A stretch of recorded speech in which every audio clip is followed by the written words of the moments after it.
one of the good perks of my job is that I get to see sneak previews of movies that haven't even had their world premiere yet. And then I get to meet the stars. In this case, the star. She is a local legend, an amazing, wonderful performer who is more Cher than Cher. The movie is called Thirsty because it's the story of her life. And tonight, my very special guest is Miss Thirsty Burlington. Welcome. Roger, thank you. How are you? I'm good. You owe me a box of tissues because I watched that movie last night. I laughed and I cried so much. The people next door thought I was having something special going on. It was wonderful. Congratulations. I'm jealous because I've yet to see it. Oh, you're good. Really? No, I'm not. But what was surprising, you're known all over this town as being an extraordinarily successful performer. And there you are, exposing everything. Why did you do it? I have no idea. I should back out. Is it too late to No, back it's out? not too back. Whose idea was it?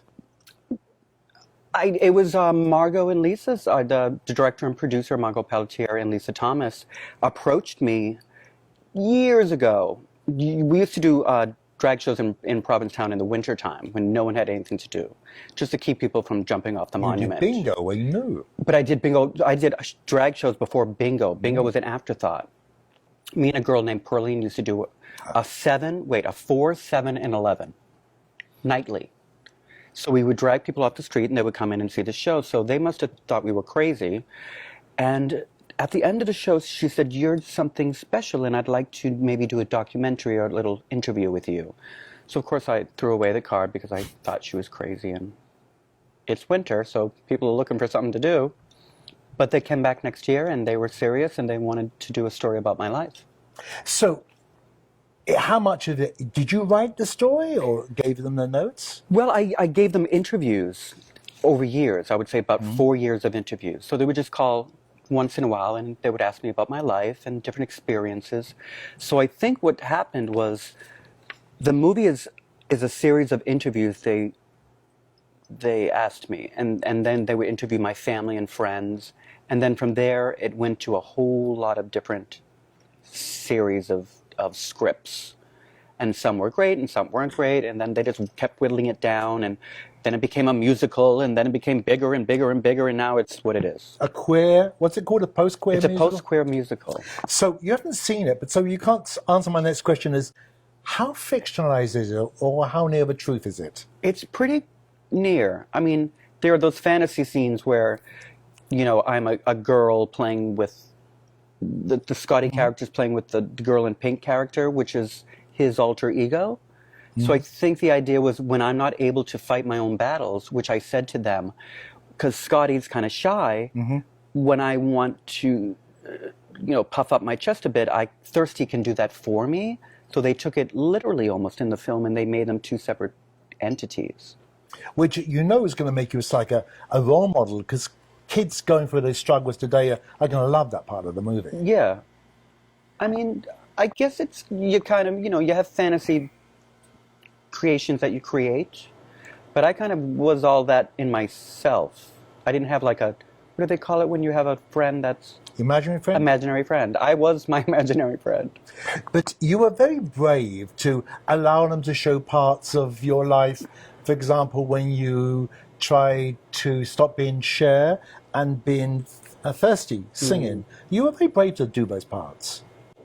Well, it's just... I was trying to break away from Cher and just kind of branch out into my own little cabaret act. I had this kind of smoky 1940s idea that I would just be a cabaret singer. And it didn't go over as well because people wanted to see me do my impersonations. So you live and learn. But you're brave to include that.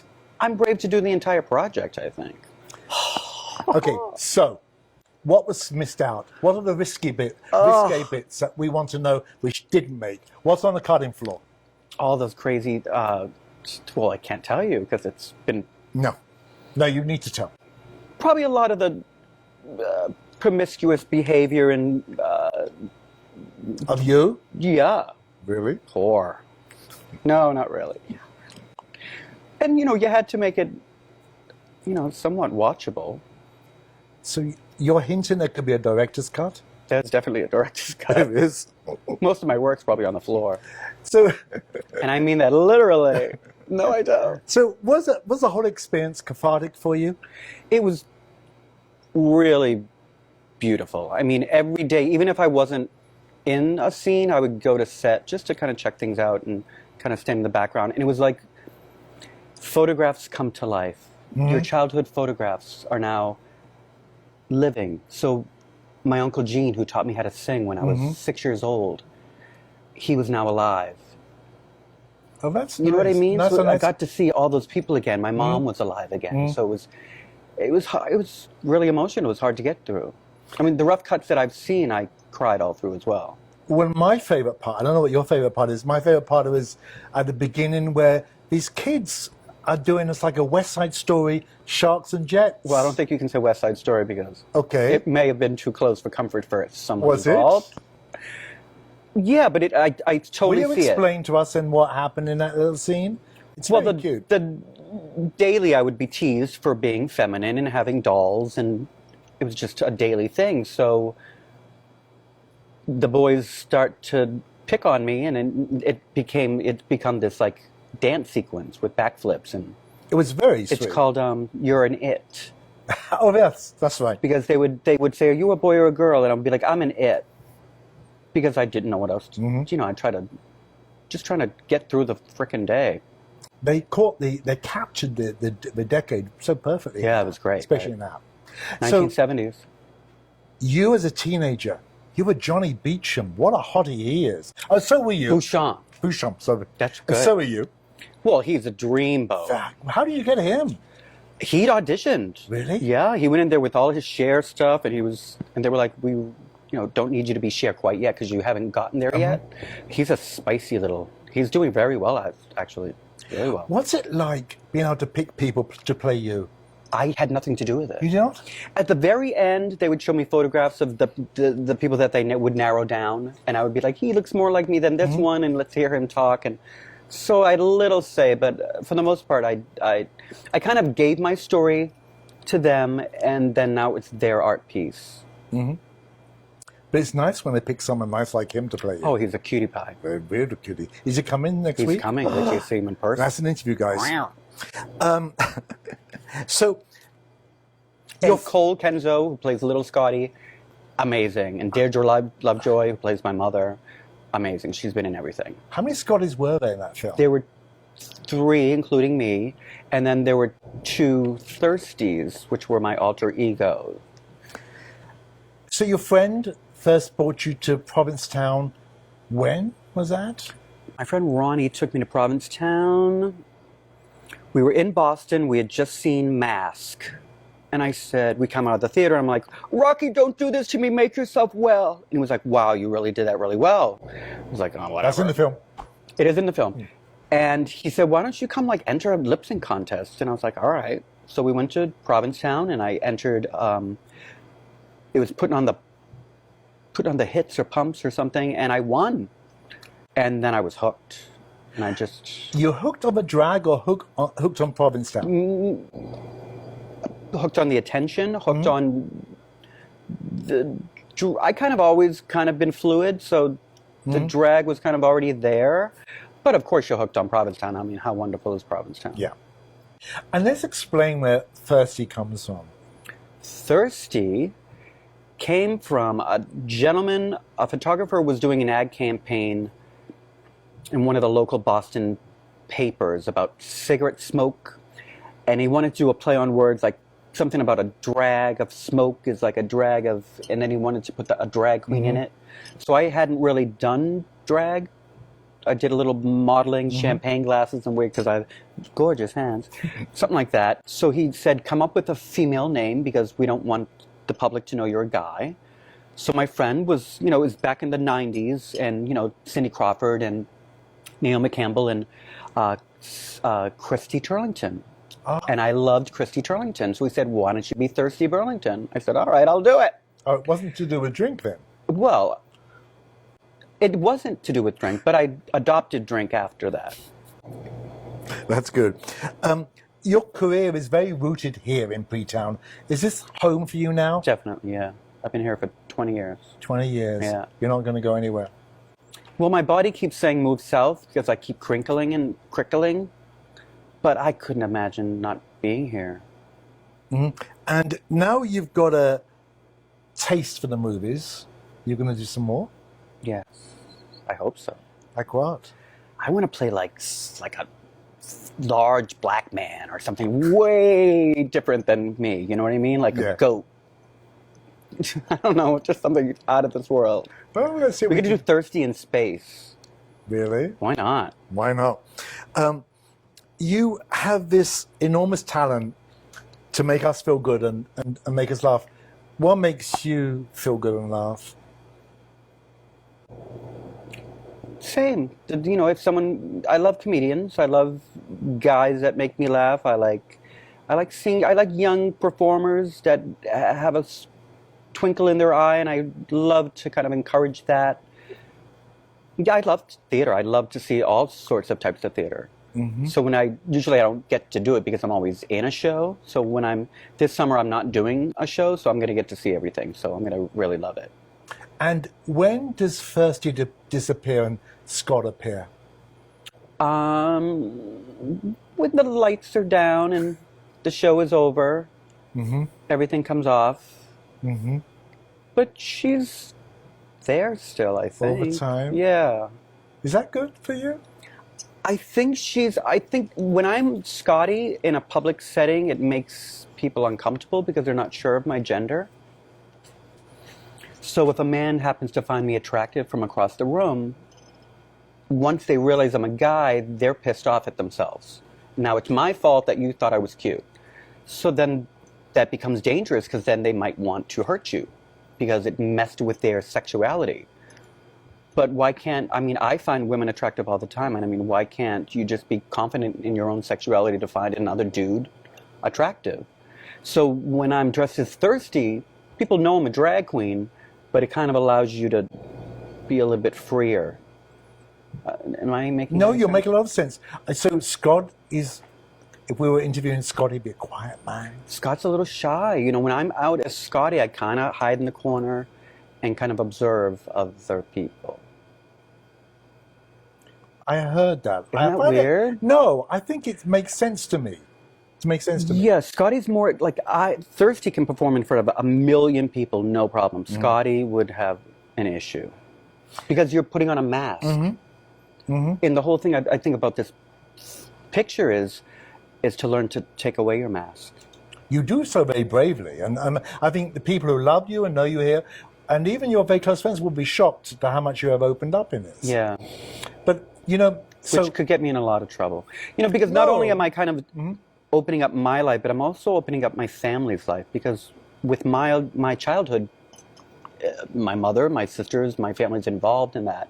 So even though, you have to get kind of permission to spill the beans. People don't usually air the dirty laundry of their families.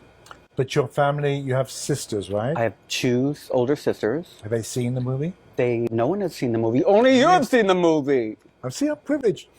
They'll all see it soon. They're going to see it on Wednesday. World premiere. Am I allowed to say a date? You're allowed to say a date. June 15th. We'll be airing this before and after. So are you going to continue performing as long as your impersonator in Hollywood is performing? I'll probably perform even after she's not performing. Why not? Yeah. So you won't be doing 6,500 comeback tours. I will. You will? Why not? I want to die on stage in the middle of a really big note and just like kaplop. That's how I want to go. That's a good way to go. So we were talking earlier that we had the pleasure and privilege of interviewing Bob Mackie on the cast. We Love talked Bob about Mackie. you. How great is that? Because, he said he felt so welcome in his town. Because he is. And we were laughing because he'd seen me with Rick make a film about drag brunch. And I'm saying, if these queens knew you were here, you're like a saint to us all. Right. And it's just so wonderful that this is a town where we mix such reality with our imagination and there's no lines. Well, Bob Mackie, for me, of course, dressed Cher, but he also dressed Carol Burnett and everybody from the 70s and probably before, and then even now. So, I mean, to get him to see me do Cher was like my goal. I was like, I got to get him to see me. So I romanced him. I sent him flowers and a little note, and I was like, and a couple of tickets, and I was like, come, if you hate me, you hate me. If you love me, you love me. And just try and have some fun. And I don't do her untastefully. Mm-hmm. At least I wouldn't that night. And he loved it. He thought it was pretty uncanny. It was great. That's great. I mean, he's such a nice man. Now, if he could design for me, that would be even better. Well, one day. We'll work on him when he on comes that. back this summer. All right. What's next for you? I'm going to get a tan. I haven't been in the sun in so long, and since I'm kind of not doing a summer run this season, I'm going to see a bunch of shows and go to the beach and get fat or something. I don't know. Yeah. Wait to see what happens. You're going to be back performing again next summer? I hope to be back next summer, yeah, definitely. And maybe even the winter. You know, it's going to take me a little time to get my bearings. You know, I've got a lot of work with the film, so I'm going to see what that's going to be like. It's Hopefully that's going to take you to I'm not an actor, so this is really my first time just kind of dabbling in it. I had to apologize to all the other professional actors that were actually on set. I was like, please apologize. You know, I'm like, I'm not going to be good. You'll be happy. I had some moments. You have some really good, even more than a few good moments. I can tell you the truth and how a lot of like what? Well, tell me if you. All right, you know, towards the end when you're tired, they call it Estelle Gettying. Do you remember Estelle Getty from Golden Girls? Well, toward the end, her memory wasn't so great, and my memory is never so great. Bill, as you'll know. Get it, Bill? Instead of Roger. So I would tape my lines to the wall behind me. And I would be brilliant. You don't have to remember They don't anything. let me do this here. I try with my intro sometimes. Well, then why do you have half your... No, I'm kidding. Yeah. So what's happened? Did you retire the scooter? Yeah, I retired the scooter. That's someone else. Someone else? That's not me. Really? Yeah. That's somebody else. Really? Are you sure? Yes, I'm sure, you ass. I get asked that all the time. You do? What did you? Well, then, you know, did you kill him? I did not kill him. At one point there was like 17 Chers in town, so they just all assume you're the same person because you know we all look alike. It's kind of like drag racist or something. But I have a standard question I finish with every interview, and I can't. Are we done? No, we can keep talking. No, go ahead. Whatever. I always ask. I can go get a burger. I'm good. We'll have burgers. If there was a movie of your life, who would play you? But you've done it. Why wouldn't play me? It would be, I don't know, like Julia Roberts or someone, right? Why Julia? That's a good. Well, this is a really funny story. She's got the hair already. Well, I could do a really good Julia Roberts, so I won't do it. But I was coming back from Mexico one time, and someone at the airport was like, "I recognize you. I know who you are. I've seen your work." I was like, "Well, thank you." He was like, "You're Pee Wee Herman, aren't you?" I was like, "I'm not fucking Pee Wee Herman." I thought they were going to say like Angelina Jolie or someone fabulous, but I mean, not that Pee Wee Herman's not fabulous, but I don't want to look like him. So okay, we're going to reshoot the movie then, and we're not allowing you to play the part now. Who's going to play you? Well, Johnny did a really good job, and so did Cole, but Be able to share. Maybe Cher will play me. Wouldn't that be fabulous? Wouldn't that be crazy? A bit like the Will and Grace sketch. Let's do it. Yeah, let's book her. Can we book her? Book her. She's expensive. But I'll be expensive soon, too. You're worth it. I hope so.